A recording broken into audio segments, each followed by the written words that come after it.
안녕하세요. 저는 맥스모토 코리아에서 일하고 있는 이상호라고 합니다.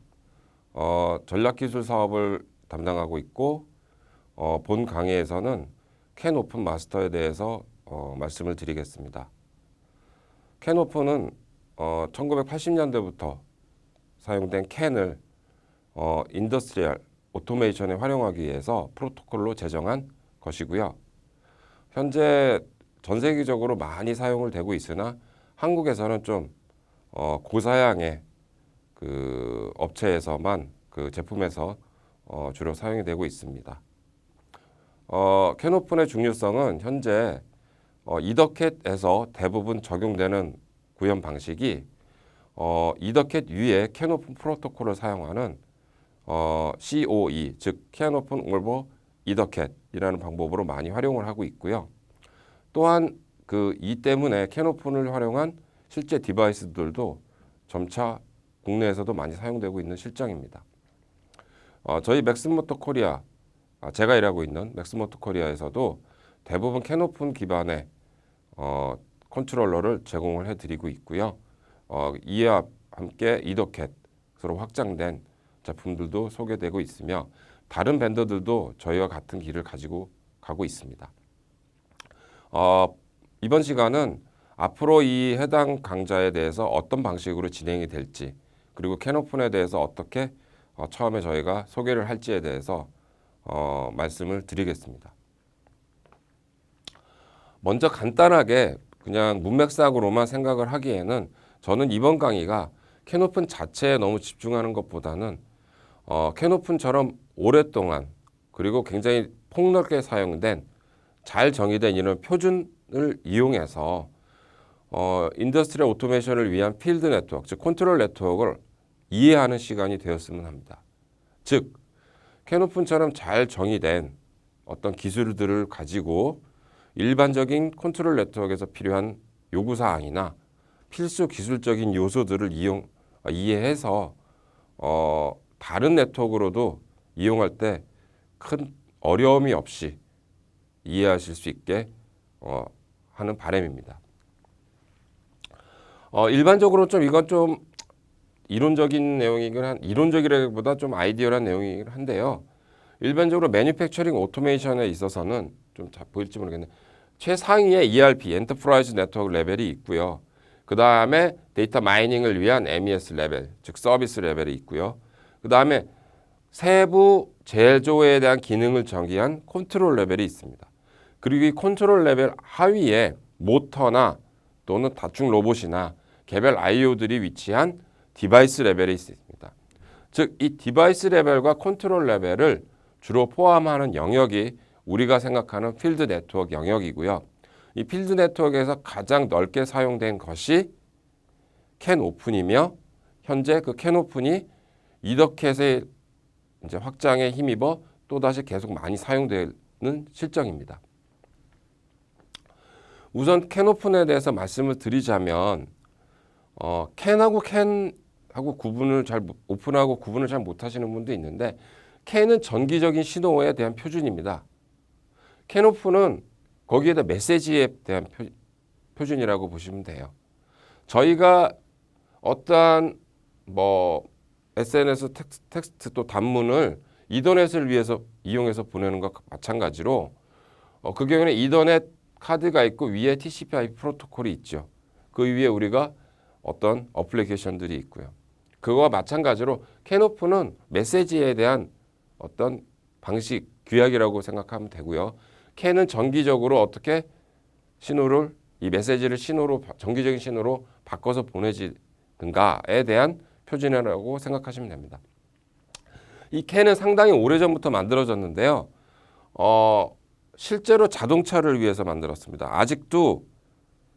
아직도가 아니고 현재에도 대부분의 자동차에 ABS 브레이크나 수백 개의 센서들이 전부 이 캔으로 연결되어 있고요. 그리고 실시간으로 데이터를 수집하고 컨트롤을 하고 있습니다. 이 자동차에서는 굉장히 안전성이 문제가 되기 때문에 굉장히 엄격한 규정에 의해서 안정성과 그 다음에 퍼포먼스를 바탕으로 설계가 되어야 하는데요. 보시라는 자동차 부품으로 굉장히 큰 업체가 있습니다. 독일에. 주로 벤츠나 BMW의 부품을 만드는 업체고요. 이 캔이라는 것이 벤츠 S클래스의 ABS를 연결하기 위해서, 즉 80년대부터 ABS 시스템이 고급차에는 달려 있었거든요. 그 고급차에 들어가는 센서가 많아지니까 이것들을 네트워크로 어떻게 연결할까에 대한 표준을 만들다 보니 보쉬라는 업체가 벤츠라는 회사 그 자동차를 위해서 캔을 만들게 됩니다. 그리고 이 프로토콜에 대해서 이제 86년부터 공개를 하기 시작했고요. 그 다음에 필립스와 인텔에서 캔에 대한 컨트롤러 IC, 즉 이 해당 부분을 IC로 구현해서 실제 자동차에 적용하게 됩니다. 인텔은 과거에부터 마이크로 컨트롤러나 CPU를 만들던 업체이기 때문에 마이크로 컨트롤러 분야에서도 상당히 많은 제품을 만들었었고요. 필립스도 많은 제품들을 만들고 있었으나 실제로 캔에 대한 피지컬 레이어, 전기적으로 출력이 되는 부분은 필립스가 많이 만들었고요. 여기에서 보다 상위, 이 안에서 상위 레벨은 주로 인텔이 먼저 설계를 해서 공동으로 제조를 해서 이제 보쉬에 납품하고 보쉬는 다시 벤츠에 적용할 수 있는 캔 모듈을 제공하게 된 것 같습니다. 그리고 2.0이 91년도에 만들어졌다고 하는데요. 그 2.0부터는 1Mbps를 주로 이상을 지원하고요. 현재는 캔 FD라는 방식이 있어서 4에서 16메가 이상의 속도를 지원하는 방법으로 발전을 해 왔습니다. 현재는 캔 FD가 지금 이제 조금씩 확장돼서 적용이 되고 있는 상태고요. 그리고 캔 오픈에 대해서 말씀을 드리자면 캔 오픈은 이러한 캔이 안정성이 필요한 자동차 영역에서 훌륭하게 적용이 된 걸 확인하고 오토메이션 영역에도 즉 제어 영역에도 적용하자고 만들어진 것 같습니다. 그래서 93년부터 제정을 했고요. 95년에 DSP301 이걸 CIA라고 하는데 캔인 오토메이션이라고 해서 CIA라고 부르기도 하고요. DSP라고도 부르기도 합니다. 이 스펙 넘버 앞에요. 301이 기본적인 통신에 대한 메시지 방법을 규정한 것이고요. 그리고 DSP401이 디바이스 I/O에 대한 통신 방법을 규정한 것입니다. 이후 계속 여러 가지로 해서 모션까지 확장이 되어 오고 있고요. 앞으로 말씀드리는 것은 주로 모션 컨트롤 위주로 말씀을 좀 드릴 것 같습니다.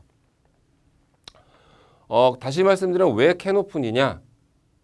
잘 정의되고 오랫동안 검증되었습니다. 그리고 퍼포먼스에 있어서도 매우 높은 수준의 요구사항을 만족시키고 있고요. 그리고 구현하기가 매우 용이합니다. 프로그램으로 구현하기가 매우 쉬운 거죠. 그리고 현재 이더캣에서 상위 개념의 어떤 프로토콜로 계속 활용이 되고 있습니다. 주로 이더캣 디바이스들을 살펴보면 COE를 지원해서 운영이 된다라고는 설명을 볼 수가 있고요. 이제 앞으로 어떻게 저희 그 강좌를 진행할 것인가에 말씀을 드리겠습니다. 처음에 일반적으로 네트워크 시스템에 대한 이해를 하고요. 그 다음에 세부적인 캔 오픈 프로토콜에 대해서 논의를 드리고요. 그 다음에 일반적인 마스터, 즉 소프트웨어로 구현되기 위한 마스터 아키텍처와 것들에 대한 요구사항, 그리고 실제 임플리멘팅에 대한, 즉 프로그램에 대한 팁을 제공해 주는 것으로 본 강좌를 진행하겠습니다. 그럼 다음 강좌부터 실제 내용을 논의해 보도록 하겠습니다.